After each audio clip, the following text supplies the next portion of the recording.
उत्तर प्रदेश के वज़ीर आला योगी आदित्यनाथ ने हलाल सर्टिफिकेशन पर एक बार फिर बड़ा बयान दे डाला, जिससे रियासत की सियासत में गर्मी आ गई है।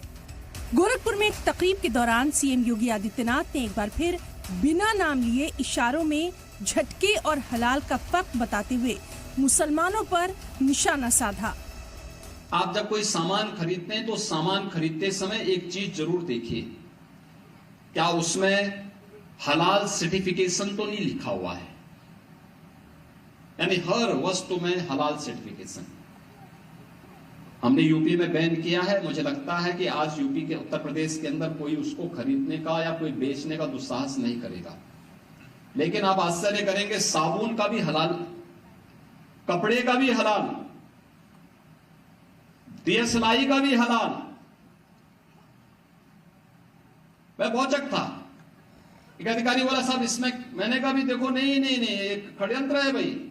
मैंने कहा माचिस तो झटका वाला है, आप एक झटके में लगाएंगे तो तभी आग जलेगा। आप हलाल करते रहेंगे तो कभी जलेगी नहीं वो माचिस।